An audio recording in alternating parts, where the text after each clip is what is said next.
Assalamualaikum guys, it's your boy Muzzy official. Just started now. I've got my boy here, Kamiikaze. As you guys know, he's a music producer, and he's done a lot of work in the music industry with big names. And we're gonna get to know a little bit more information about it.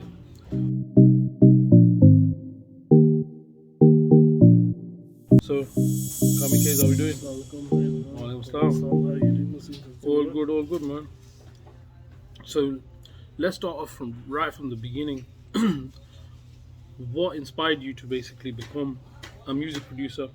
Basically, Muzzy, with myself, I've always had an interest in music, listening to different types of music at a young age, various type of music, Pakistani music, Indian music, and basically my hobby just turned into passion, and I got creating music and stuff. Smashed it. And is there any sort of like music celebrities that you've been listening to in particular that inspired you more than others? I listen to different types of music. Do you mean like in terms of favorites or? Yeah, favorites, and sometimes like some artists inspire you as well to become, go that little step further. So, obviously, like you said yourself, you've got you listen to various types of music. But is there any artist in particular that you think, yeah, you know what, I want to do well because of this person? Like, I basically want to, he or she's inspired me to actually do more towards the music industry. I think for a music producer, that question's it's a very complex question because music producers is quite limited. Okay. If you're talking from that aspect in terms of producing music or being a music producer, I would say one name that I would say would be Bali Sagu. I like the work that Bali Sagu has done, especially using various different artists as well. Like he used Nusrat Ali Khan when he did Magic Touch. Magic Touch was a good album, He used a lot of the Bangla artists that were predominant in that time. Yeah. Like Nageet Singh, A.S. Gong, etc. He bought new sounds. Well, they weren't really new sounds. They were like old sounds. Gave them that kind of upbeat kind of pump or kick.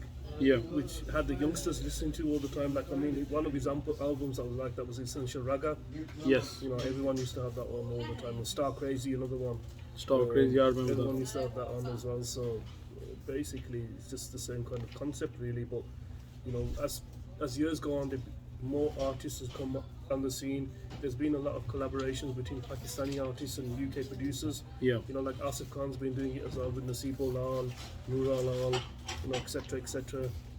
Which is good because Pakistani artists have always needed that kind of platform. Yeah. To within out of Pakistan and stuff, and like the youngsters start listening to that kind of music, and that's what's kind of like gave me that boost.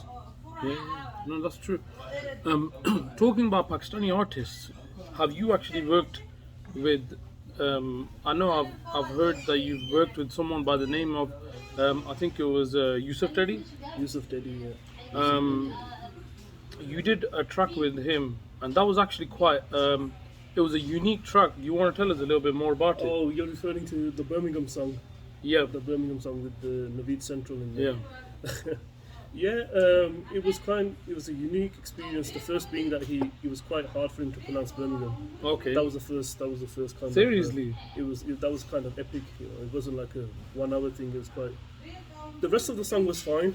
It was but just when it came to pronouncing, but he kept on slipping up, pronouncing the word Birmingham and stuff, and we finally got there in the end. But okay. That was a